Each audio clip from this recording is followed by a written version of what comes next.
Hey, so we are kicking off the new year with a new series that we are calling What Do You Believe? This series, a lot of us leaders have kind of been talking through this idea of just the importance of knowing what you actually believe, right? Because that's kind of lost on a lot of people today, that we believe certain things or that we argue certain points or that we stand for certain things without fully having thought through why we take that stance. And when it comes to some of the biggest questions in life, that we can't really afford to do that, right? That we need to have some sort of confidence and that we need to examine all of the facts that we can to come to a logical conclusion. And so in this series, we're gonna be breaking down some of really what I think are life's biggest questions, some questions that will drastically change really everything about you. How you view the world, how you live, how you react, how you relate to other people, everything really comes down to your worldview. And so these are gonna be worldview type questions like, does God exist? Questions like, can you trust the Bible? Questions like, who actually is Jesus, right? If you've heard me preach for any length of time, you've probably heard me mention this quote before, because this is like my all-time favorite quote. I think it's so good. How many of you guys have heard of A.W. Tozer, famous theologian? He wrote this quote one time that says, "What comes to our minds when we think about God is the most important thing about us." And honestly, I can't really take a look at like many quotes or many times in my life where I'm like, oh, that thing changed me. But this question is definitely one of those few things where I look back and I'm like, no, that changed how I view a lot. Because what you think God is like, if you think there is a God, or if there's not a God, all of those things change drastically the way that you will live your life. And so I'm gonna ask the question that A.W. Tozer is asking, and that is, what comes to mind when you think about God? Is God some angry, vengeful God? Is God a kind God, a generous God, a loving God, a caring God? Is God a distant God? Is he an unknowable God? What comes to your mind when you think about God? Maybe for you, it's that there is no God. Obviously, we're in a church setting, and so when it comes to kind of that mindset of there is no God, I feel like it's a little bit less common. But to be honest with you, I think that doubt is a very common thing for the Christian life, right? And so even coming into that and acknowledging that, hey, today you may come in feeling like I have to put on this front of, yeah, no, I know who God is. But honestly, if you were to be real with us today, you might come in and say, I've actually been having a lot of doubt lately. I've been having a lot of questions about, is God actually who I believe him to be?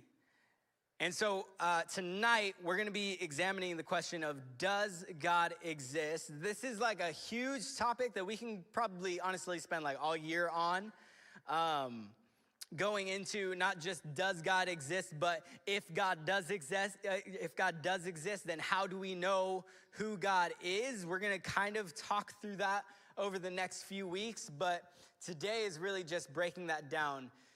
Does God exist? Is essentially, we're gonna be taking a look at two competing worldviews, atheism and theism. Or another way that you could put atheism tonight is the worldview of naturalism. Naturalism is this idea that all that exists is the natural physical world. The things that we can see, the things that we can measure, that there is nothing outside of that there is no such thing as the supernatural. That's what naturalists believe. And so from a naturalist standpoint, if there is no such thing as the supernatural, then they are left with the logical conclusion that there is no such thing as God.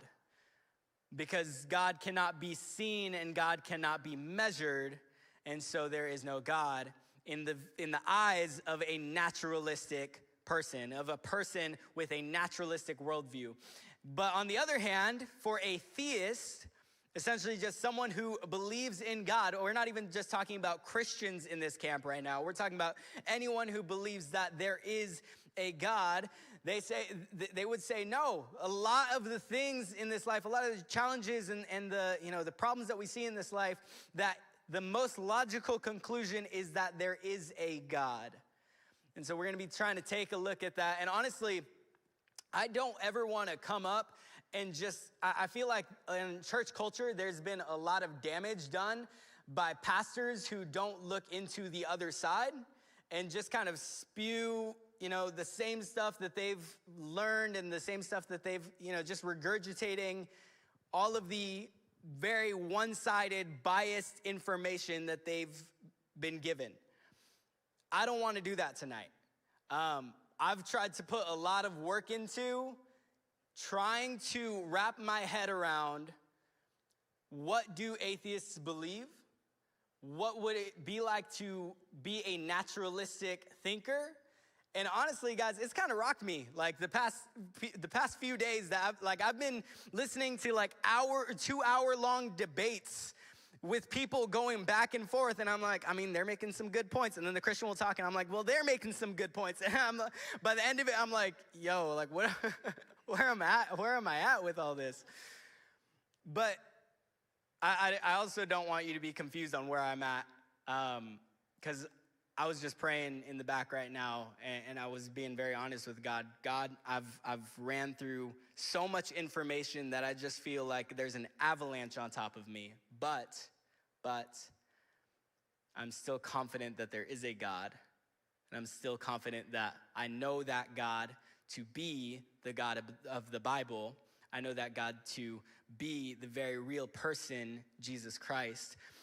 And so again, I'm coming in with that bias. I'm a pastor. Obviously, I'm gonna come in with that bias, but I also want to present both sides as fairly as I can, the naturalistic side and the Christian perspective. And so here's some of the kind of different arguments, some of the different items that each worldview needs to be able to explain. And we're gonna walk through, I think there's 6 of them. We're gonna walk through about 6 of them tonight. And I'll leave it up to you guys to determine in your own minds which one makes more sense as we look through these things. But before we get into that, I wanna read you guys some scripture, because I think in church we should be reading scripture, right? So 1 Peter chapter 3, verse 15 says, "But in your hearts revere Christ as Lord. Always be prepared to give an answer to everyone who asks you to give the reason for the hope that you have, but do this with gentleness and respect." The reason why I wanted to take a look at this passage is because honestly, this passage, this verse stems a lot of what Christians call apologetic thought. Apologetic thought, the study of apologetics, right?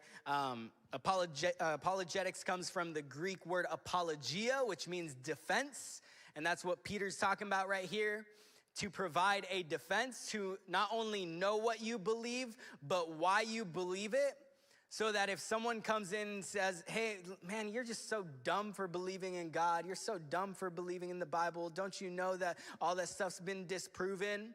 That you won't feel like you're quaking in your boots thinking, oh man, has it been disproven? I don't know. Is my faith rocked right now? But that you'll have a firm foundation to stand upon, and that it's not just what a lot of people believe is just blind faith, right?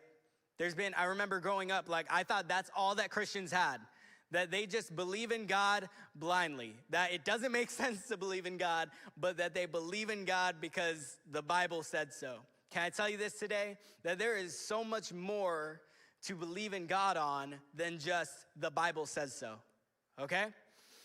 So here we go. So the first item that we need to take a look at as far as how do worldviews account for this is the origin of the universe. The origin of the universe. Scientists, philosophers, everybody kind of at this point, knows and agrees that the universe is not static, that it hasn't just always been around and in the same, in the same way that it has been for, just eternity, right? The universe is not eternal. That the universe actually had a beginning. And this was proved by Einstein in his theory of general relativity. I'm gonna use a lot of sciencey words today. If you guys don't keep up with me, don't worry. Hey, I was not keeping up with these guys. I've been just soaking in this stuff for the past 3 days. I'm okay, Einstein, all right, general relativity. But basically, Einstein proposed this theory that the universe was either expanding or contracting, right? Maybe you guys have heard about this before, but the idea is that in the same way, if you were to take a balloon, I should have got a balloon. We have balloons here. But if you were to take a balloon and put a bunch of Sharpie dots on it and then blow into it, the balloon would expand, and what you would see happen as that balloon expands is that the dots get further and further and further from one another, right? That is what is happening with the universe right now. And so the universe started out from nothing and has been expanding, and scientists have been able to test and to measure this, and so there is a knowledge that the universe is not eternal, that it had a beginning. And here's the premise, or the three premises that the Christian worldview provides in explaining the origin of the universe. This is called if you guys want to get fancy with it and just take notes and stuff, this is called the cosmological argument, all right? Cosmological argument goes like this. Step 1, everything that begins to exist has a cause. Everything that begins to exist has a cause. Number 2, the universe began to exist. Number 3, therefore, the universe has a cause. If the universe has a cause, then the question that we're left with is, what is that cause? What caused the universe to come into existence? And there's, some people who would just argue and leave it at this, the Big Bang. The Big Bang didn't need anything to start it. But no, if the Big Bang came into existence, then something caused that to happen, right? Then something caused the bang to happen. And so what was that cause, right? Critics of this argument, again, I said that I wanted to provide kind of the naturalistic argument as well. Naturalists would argue against this defense of the faith by saying, okay, well, if everything that begins to exist has a cause, then here's the question for you, big smart guy. What caused God, right? What caused God? But the problem with that question of what caused God is it's a categorical difference. Because God, we're not saying that God began to exist at any point, right? That's never the claim that we're making. What the claim that we are making is that the universe began to exist, right? And that's been tested, that's been verified, that's been measured. And so we're saying that things that begin to exist have a cause, but God did not begin to exist. He is, he was, he will forever be. And so he does not need a cause. He is what apologists define as the uncaused cause. You see, when it comes to the universe cannot create itself. There needs to be something outside of the universe that creates the universe. And Christians would argue that that is God, right? Any theist would argue that that is evidence for a God. Naturalists, to be honest with you, I wasn't able to find any good, valid reasoning for how the universe came into existence. There wasn't anything that I was able to find that I thought, okay, that makes sense, that sticks with me. But the theistic view of there was a God who brought the universe into existence, that one tracks. That one sounds like it is logical and legitimate. And so, to sum this one up, everything that exists has been caused to exist. The universe exists, therefore it follows that God caused the universe to exist. So there's your first evidence for the existence of God. And look at that, we didn't even quote the Bible on that one. Evidence outside of the Bible for God. The second thing that we gotta, walk through and challenge through is the fine-tuning of the universe. The fine-tuning of the universe. This is, with Christians, is called the teleological argument. Christians will argue that because the universe is so finely tuned that it points to a intelligent designer, and they would say that that is God. But the fact that is agreed on by everybody in any camp, theists and naturalists alike, is that this universe looks like it's been designed. The amount of fine-tuning in this universe shows that this doesn't just happen on accident, right? That there are some naturalists who would just say, you know what, yeah, it's just dumb luck, or they would argue for the multiverse theory. Again, I told you guys I wanted to present their side of the argument as well. The naturalists would say, okay, there's a multiverse theory, and we are just one universe in that theory, that actually everything was right? We're like the Goldilocks universe. But what Christians would say is that no, there's not this multiverse out there, right? We're not in the MCU or anything like that. No, it's just there's this universe, and this universe is so finely tuned, not by accident, but because there was a designer behind it. I found this one article from BioLogos, an apologetics website, that says the strength of gravity has to be exactly right for stars to form. But what do we mean by exactly? Well, it turns out that if we change gravity by even a tiny fraction of a percent, enough so that you would be, say, get this is the crazy part, 1/1000th of a gram heavier or lighter, if you change gravity so that you would be 1/100000th of a gram, the most minute details, heavier or lighter, the universe becomes so different that, listen to this, there are no stars, galaxies, or planets. And with no planets, there would be no life. That minute 1/100000th of a gram. And it's not just gravity, it's all of these things that are constants in physics: gravitational force, the expansion rate of the universe, the placement of the planet Earth to the sun, strong nuclear force, oxygen levels, the amount of gravity between the moon and the Earth, the placement of the solar system inside the Milky Way galaxy, all of these things that if they were even the slightest bit different, that life could not have happened. You see, the universe is so finely tuned that a lot of people will say that it's like it's sitting on a razor's edge.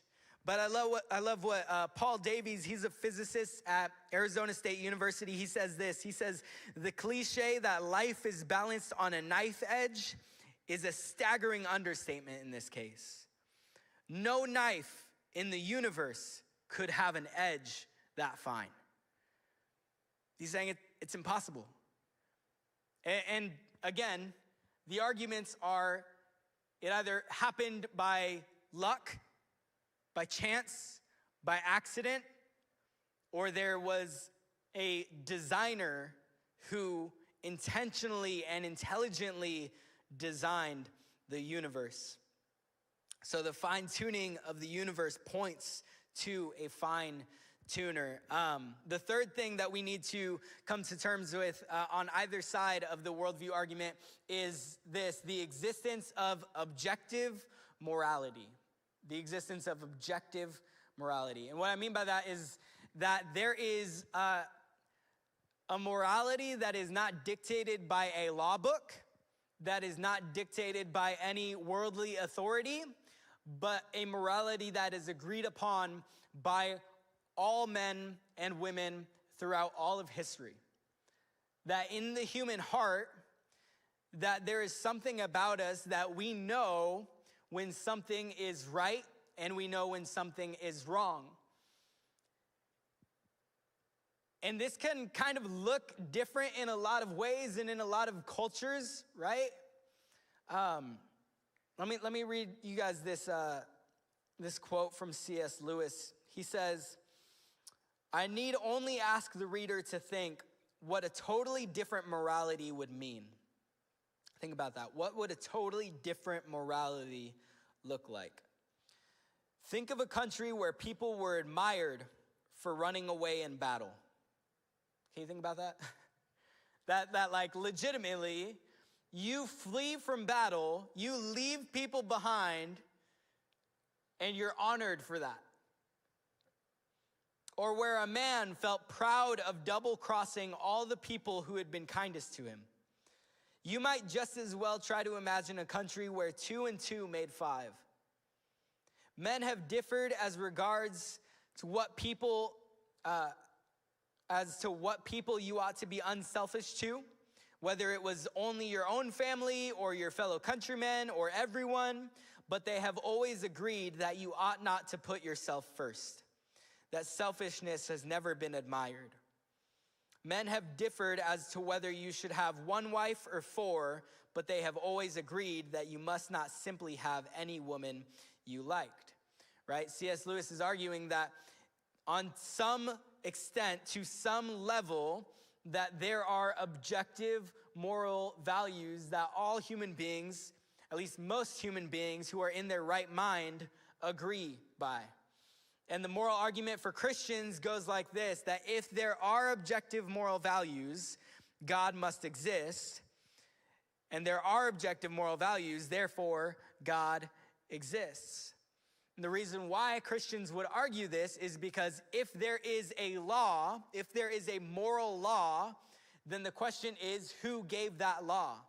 There needs to be a moral law giver in that sense. And so what the naturalistic view cannot account for is who gave us that law. What they would argue is that our morality is nothing more than just passed down to us from generation to generation, that it's based on, the greatest good for our people group, for our community, for our society. And that's where you see the variations in morality throughout the world, throughout the different cultures. But what it doesn't account for is the vast, throughout all of humanity, that there are certain lines that are too far to be crossed.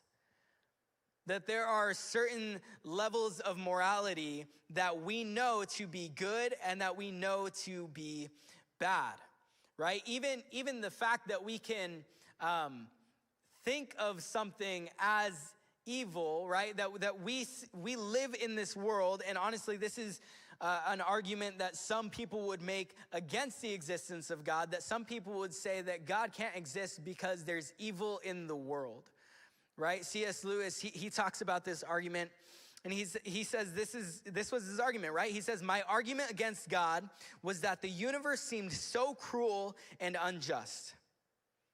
But listen to this. He says, "But how had I got this idea of just and unjust? A man does not call a line crooked unless he has some idea of a straight line. What was I comparing the universe with when I called it unjust?" C.S. Lewis is saying, because I even know that there is a good and there is an evil, that tells me that there needs to be someone who has set the standard for good and evil.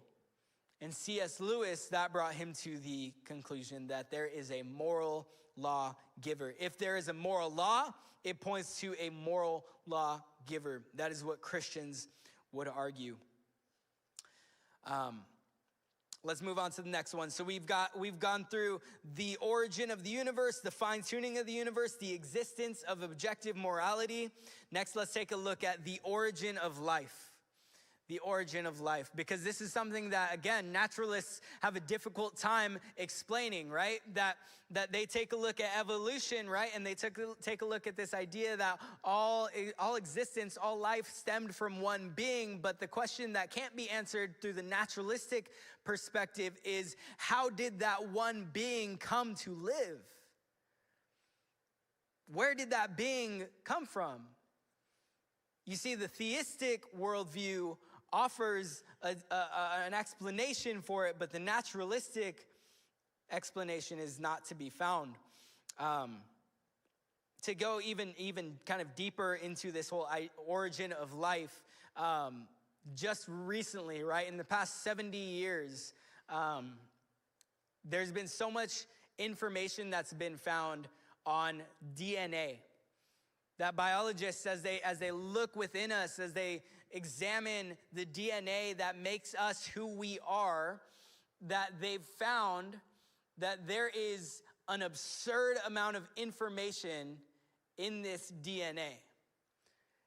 And that it makes sense for your parents to leave you with DNA, right? For your offspring to have your DNA. But what doesn't make sense in the naturalistic view is, how did that DNA, how did that information get there in the first place? It's like if this was just a brand new Mac, right? I just opened it up right here. I would be very surprised if I opened it up and there was already a document that said, "Hey, Christian, read this." That'd be freaky, right? I'd be like, I'm talking about, like, I went through the software update, like, boom, like, this thing should be wiped clean. There should be nothing other than, like, the preloaded stuff that comes on it. But there is some information on there. There is something that, in my mind, would point to someone leaving the information on here. Naturalists don't have an argument for where that information comes from. Theists, the Christian worldview, says that information came from an intelligent mind. And that intelligent mind is God. And here's the crazy thing. Let me tell you, and let me take you guys through this. This blew my mind. The amount of information in the human body is outright staggering. This is from Josh and Sean McDowell from the book Evidence That Demands a Verdict. They say that the human body has an average of 100 trillion cells. That's a lot of cells, y'all. 100 trillion cells in you right now. And in a single cell, the DNA contains the informational equivalent of roughly 8,000 books. If the DNA from one cell were uncoiled, it would extend to about 9 feet in length. You take all that information, just lay it out, 9 feet in length. That's from one cell. He says, if the DNA in an adult human were strung together, it would stretch from Earth to the sun and back roughly 70 times. So that's not finding one document on my computer. The whole hard drive's taken up. And it's just out of nowhere. No. That information was given by something. It came from somewhere. There was an intelligent mind who created humanity with that information.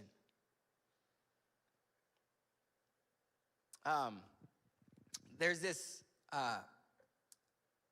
guy, Stephen Meyer, who wrote a book called Signature in the Cell that talks through kind of a lot more of the details of DNA and what they call evidence for intelligent design. This idea that we, as human beings, our DNA shows that there was a designer behind it, right? And he says this. He says, we now know that what runs the show in biology is what we call digital information or digital code. This was first discovered by James Watson and Francis Crick. In 1957, Crick had an insight which he had called the sequence hypothesis. And it was the idea that along the spine of the DNA molecule, there were 4 chemicals that functioned just like alphabetic characters in a written language or digital characters in a machine code. So there's a language to your DNA. And he says the DNA molecule is literally encoding information into alphabetic or digital form. And that's a hugely significant discovery, because what we know from experience is that information always comes from an intelligence. Whether we're talking about hieroglyphic inscription, or a paragraph in a book, or a headline in a newspaper, if we trace information back to its source, we always come to a mind, not a material process. So the discovery that DNA codes information in a digital form points decisively back to a prior intelligence. Bill Gates talks about how DNA is like a computer program, but the craziest part about it is that our science and our engineering is nowhere even close to the level of what God has been doing for all of human history.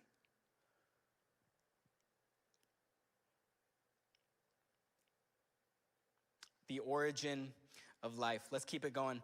I've got 2 more for you. These next 2 will be pretty quick. The next one is the origin of consciousness. The origin of consciousness. So how does the naturalist explain consciousness versus the theist explain consciousness? And what I mean by consciousness is the fact that you know that internal dialogue that's going on right now that you have? You know that voice inside your head? That thing that some people call a soul? I'm referring to that as our consciousness. This idea that you are not just a brain and a bunch of organs and skin and bones, right? But that there is something immaterial to you that even though we can't see it, even though we can't touch it, that we know it's there. How do we know it's there? From personal experience, right? That I can tell you that I am having thoughts right now, right? That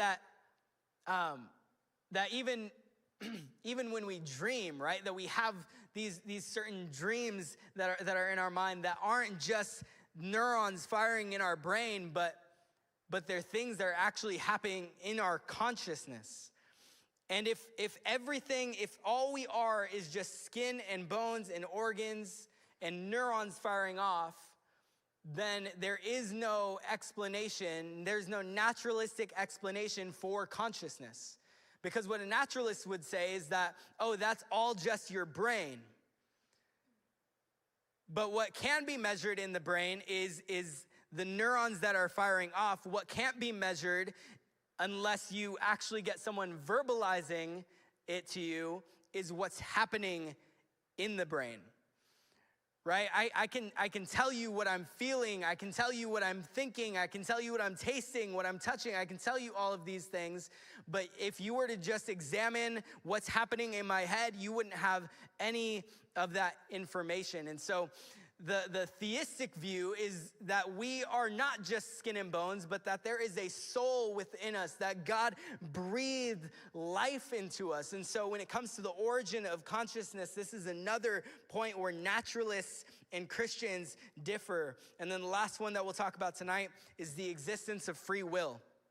The existence of free will. Again, if all we are is material, then there should be no reason why you are deciding one thing or the other, because it should all be predetermined by what is happening within you, by all of the chemical reactions and the neurons firing off in you, right? That everything in that sense is predetermined. And so that's where we find the difference, right? That naturalists would believe in something called determinism, that you have no free will, actually. That everything is already determined, but theists would argue, no, you have free will. You have free will, get this, to believe in determinism or to believe in free will. You have the free will to make that choice, right? And so the naturalists would say, it's all just material. The Christian, the theist says no, that again, you've been given that by an intelligent mind, an intelligent designer who was the one who implanted every bit of information into your DNA, into every one of your cells, who made this universe, who brought it into existence. All of these things point to this idea that there is a God. And that it's not just believing on blind faith, but it's believing on that is the most logical option that there is.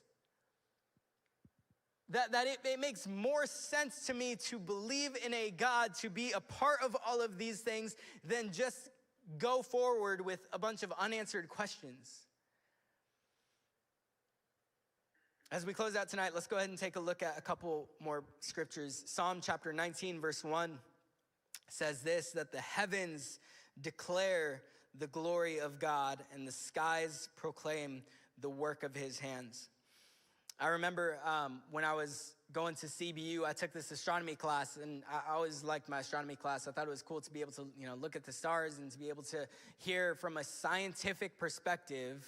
My science professor, of course, it was at CBU, right? So he's a Christian.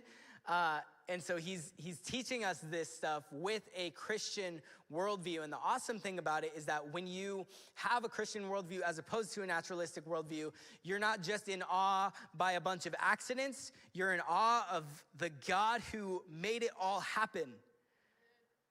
And that leads you to worship, honestly. That leads you to the question of, who is this God? How can I know this God? Let me take you to one more. Romans chapter 1, verse 20. It says, for since the creation of the world, God's invisible qualities, his eternal power and divine nature, that they have been clearly seen, being understood from what has been made, so that people are without excuse. I think one of the biggest kind of holdups that people have when it comes to believing in God, believing that there is a God, is that they say, you know what, if God is real, then he should just let us know. He should just do something big, right? Why not just write, like, on the moon, Jesus saves? And then we'll all know. No, then it'll be easy. I even heard atheists in their debates talking about how if God did so many miracles back in the Old Testament, then why doesn't he do them today? Because if we saw them today, we would believe. But here's the problem.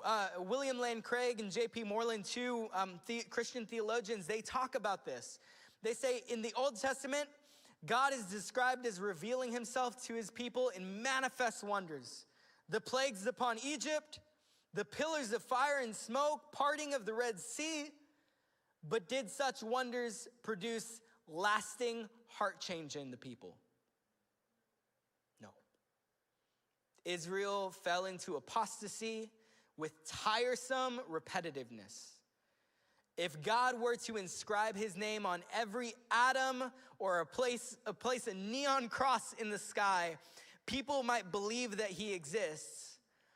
But what confidence could we have that after time, they would not begin to chafe under the brazen advertisements of their creator and even come to resent such effrontery? He's saying, even if God does give us something to look at and to examine with full confidence that there is a God, that it doesn't mean that people will come to follow him anymore. He did that for the Israelites. They fell away again and again and again, and that is just the natural heart of humanity.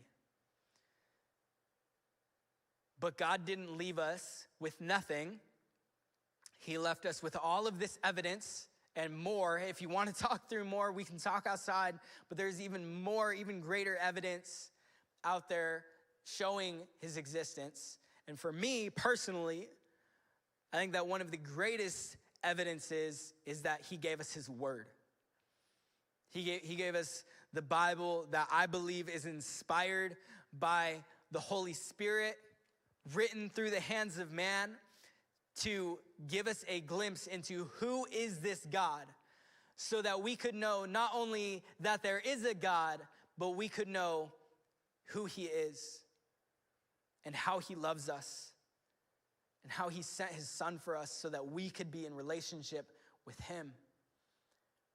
Let me read you this last verse, Hebrews chapter 11, verse 6.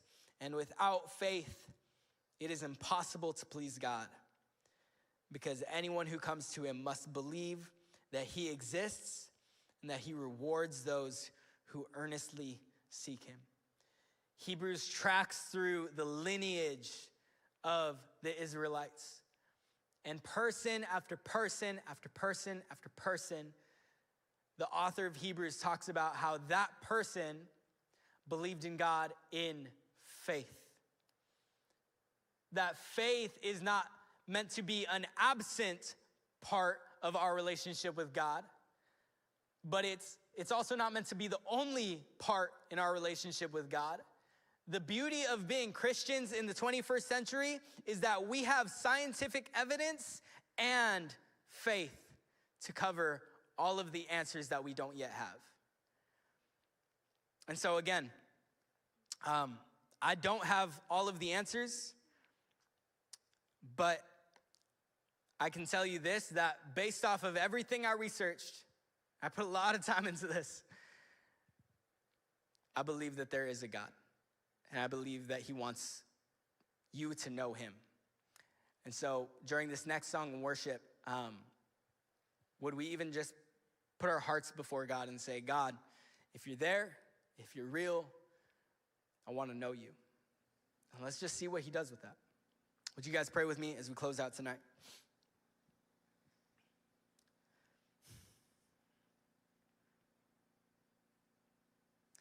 God, we thank you that we don't just have to believe on blind faith, but that just as your word says, that in Psalms where it says that the heavens declare your glory, that we can look up to the sky, that we can look out into the universe and see that you are there.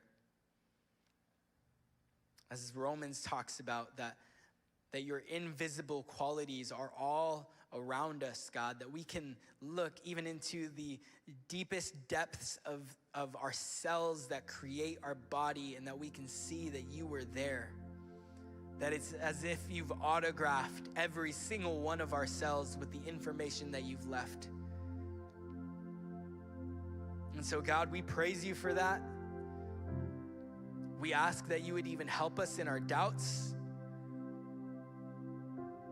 God, I've been doing this pastor thing for 7.5 years now, and I still know there's those questions that come up of, what if I'm wrong? What if I'm wasting time? What if I'm doing the wrong thing? But God, when I have those doubts, I look back to the facts and I see you there. So I don't just need to believe on how my heart feels in that day, but I thank you that my head can remind my heart of who you are and how good you've been. God, help us to remember that every day. God, we give you this year, we give you our lives, we give you this time. We pray all this in Jesus' mighty name. And everybody said, amen. Thank you, guys.